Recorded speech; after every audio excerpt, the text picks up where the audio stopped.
Bağlantımız var.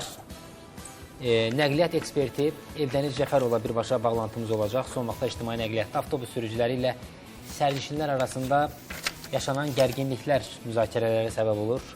Eldəniz bəy, salam, hər vaxtınız xeyir olsun. Xoş gördük, sabahınız xeyir olsun. Son illər Azərbaycanda avtobus parkı çox sürətlə yenilənir. Köhnə istismara yararsız avtobuslar xətlərdən çıxarılır. Yəni, bu sahədə xeyli islahatlar aparılır da. İnsafən desək, 5 il əvvəlki, 6 il, 10 il əvvəlki o köhnə yararsız avtobusların sayı xeyli azalıb. Avtobuslarımız gözəldir, amma içində gözəl münasibət hər zaman olmur. Sürücü-sərnişin münasibətlərində gərginlik hökm sürür.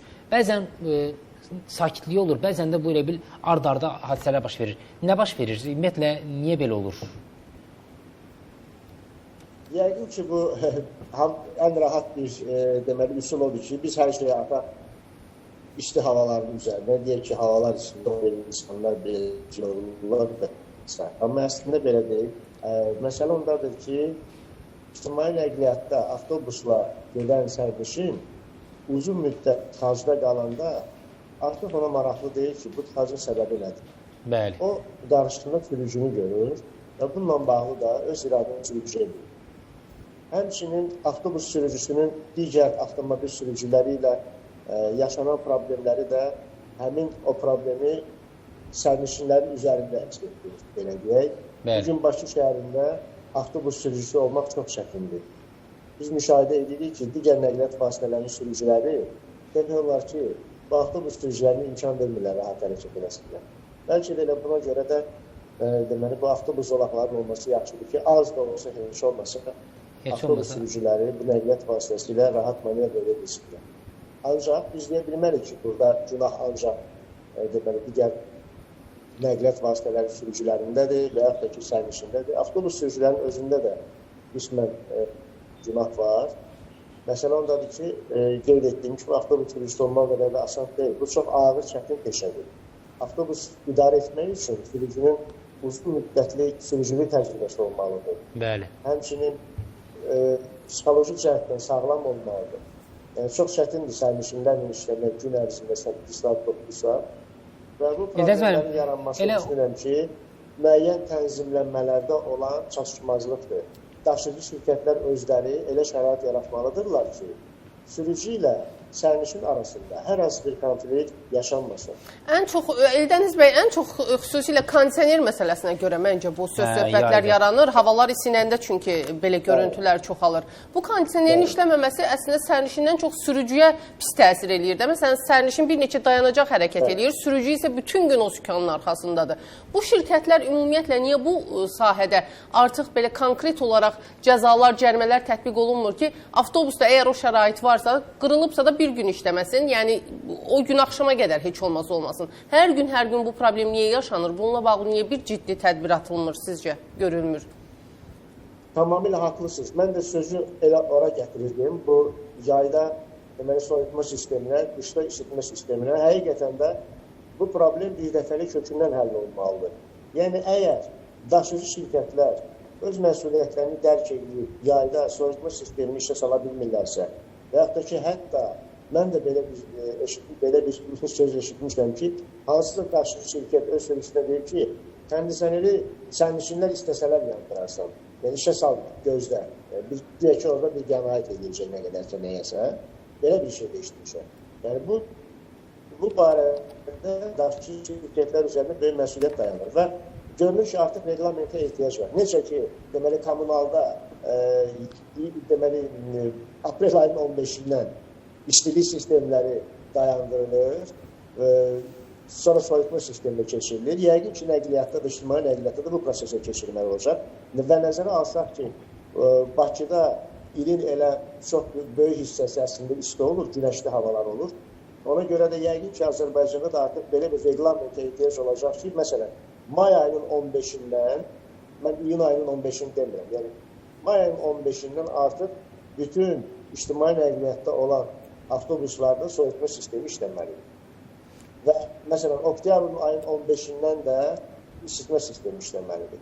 Bu reglamenti düşünürəm ki, müvafiq qurumlar artıq məcburi təyin etməlidir. Məncə də. Əgər daşıyıcı şirkətdə bunu əməl etmək istəmirlərsə, bu məcburi olmalıdır. Məncə də, çünki yəni nəticə itibarilə dediyim kimi sürücülərin onsuz da işi çətindir. Yazıqlar bir də o istidə oturub bunların keyfini gözləyir. Bir də bir məsələni də soruşmaq istəyirəm. Bu daha çox belə deyək də, bu avtobuslarda həm də baş verən hadisələrin belə düşünürəm mən. Bilmirəm indi nə qədər haqlıyam yoxsa yox. Ümumi bir bahalaşma, insanların ümumi bir gərginliyi fonunda da baş verir. Siz necə düşünürsünüz? Yəni bu gərginliyi töhməyə sanki yer axtarır, əlinə də orada sürücü düşür. Və sürücülər də haqlı ikən haqsız duruma, məsələn bu yaxınlarda 13 nömrəli marşrut idi, səhv eləmirəmsə, sürücü saxladı, getdi siqaretini çəkməyə ki, nə bilim hansısa düyməni kimsə səhvən basıb. Yəni bu gərginlik ümumi də var məncə. Bəli, bu gərginlik var. Bu gərginlik yenə deyim ki, əsasən daşıyıcı şirkətlərin öz işlərini keyfiyyətlə həyata keçirilməməsi ucbatından baş verir. Daşıyıcı şirkətlər elə bir şərait yaratmalıdır ki, sürücü ilə sərnişin arasında təmas minimum olsun. Düzdür, biz indi deyə bilmərik ki, deməli, ictimai nəqliyyatda bunu tam həll etmək mümkündür, amma qismən eləmək olar. Dünyanın ən inkişaf etmiş ölkələrində belə, indi Fransası olsun, Almaniyası olsun, orada da avtobus sürücüsü ilə sərnişinlər arasında problem yaşana bilir. Yəni, bunu biz bilirik, normaldır.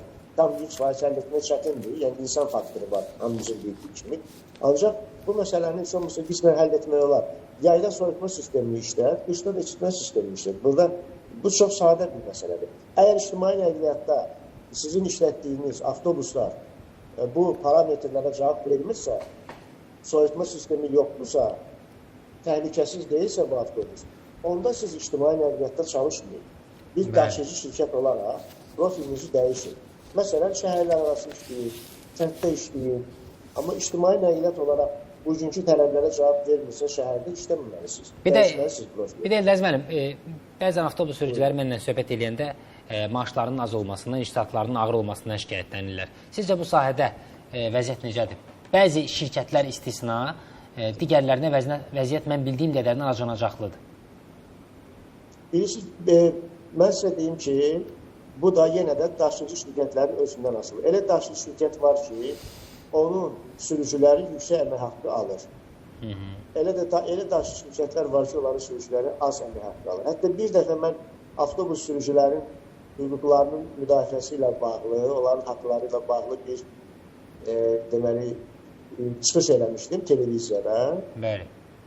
Ondan sonra da o çıxışı da yerləşdirmişdim səhifədə.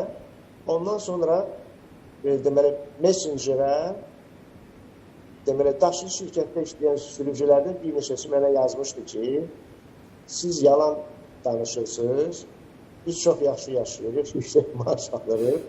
Bu məni çox təəccübləndirdi. Yəni, burada demək olmaz ki, hamısı yaxşı maaş alır və yaxud da ki, az maaş alır. Amma ümumi götürsək, qonşu respublikalardakı avtobus sürücülərindən yüksək maaş almırlar bizim sürücülərimiz. Bu da əlbəttə ki, təsir edir. Və nəzərə alsaq ki, bu çətin ağır işdir. Əlbəttə, neçə saatlıqdan arxasında olursa, çox məsuliyyətli işdir. Xüsusən də Bakı kimi tıxaclı, yol hərəkəti nizamsız olan bir şəhərdə belə iri qabaritli avtomobil maşını idarə etmək, sürücülərlə dil tapmaq çox çətindir. Əlbəttə bəy, onların iş saatı necədir? Növbələr varmı onların? Yəni, daha doğrusu əvəzləyiciləri? Növbə ilə çalışdırırlar.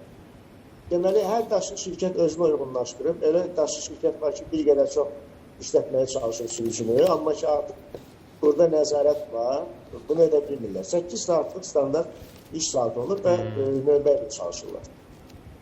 Və sağlamlıqlarının yoxlanması, nə bilim, o müəyyən testlər var, bilirsiniz, onlardan keçir. Bu sahədə vəziyyət nə yerdədir sizcə? Düz deyib, bəzən bir neçə dayanacaq gedirsən, avtobusda elə insan görürsən ki, yəni, o deyirik, sağ adamı dəli eləyər. Elə insanlar da var, yəni, hər cür psixologiyada olan insanlarla da qarşılaşırlar. Amma ümumi nəzarət mexanizmi necədir? Bildiyim, yəni, bu sahədə də çox işlər görülür əslində son vaxtlarda.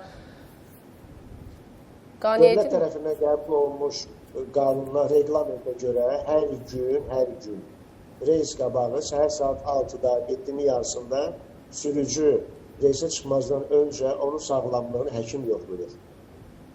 Sağlamlığını yoxlayır, vəziyyətinə baxır, sərxoşluğu, özünü necə hiss etməsi, ondan sonra reysə buraxılır sürücü. Yəni, əgər sürücüdə hər hansı bir səhhətində problem varsa, o reysə buraxılmır. Yəni, bu konkret belədir və bununla bağlı da deməli, ötən həftə ərzində özüm şahid olmuşam. Ciddi nəzarət olub. gözəl. Qurumlar, deməli, daşışı şirkətləri reyd keçirmişdilər səhər saatlarında ki, bu sürücülərlə bağlı siz vəziyyət necədir, yoxlama necə həyata keçirir. Bu yaxşıdır, bu olmalıdır. Yəni, Əlbəttə. müvafiq qurumlar dedikdə, yəni konkret bu sahəyə bağlı cavablı olan qurumlar nəzərət. Onlar çəkinməməlidir, qorxmamalıdırlar. Ola bilər hansısa daşışı şirkət, misal üçün, əməl etmək istəmir. Həmin daşışı şirkəti kənarlaşdırmaq lazımdır. Ümumiyyətlə marşrutda, başqa sahədə işləsin. Çox təşəkkür edirik bir daha. Suallarımızı cavablandırdı Eldəniz bəy. Həqiqətən də çox önəmli məsələdir. Yəni, əksəriyyət ictimai nəqliyyatdan istifadə edir, amma ictimai nəqliyyatdan istifadə etdiyimiz qədər orada davranış qaydalarını da hardasa artıq öyrənməliyik. Eynən. Ya da kimsə bilmirsə ona izah eləyən tapılmalıdır ki, bala bu ictimai nəqliyyatdır, fərdi avtomobil deyil, şəxsi avtomobil deyil, sənin keyfinə görə deyil. Dediyim kimi, yəni elə məsələlər var ki, sürücü sizdən çox istəyir o kondisionerin işləməsini, o istiliyin işləməsini. Ona görə də biraz anlayış da lazımdır. Ümumi hər kəsdə bir gərginlik var, bilirəm. Hamı hirs tökməyə yer axtarır elə bil. Amma bu hirsin, əsəbin, gərginliyin günah keçisi o sürücülər olmamalıdır. Aydın.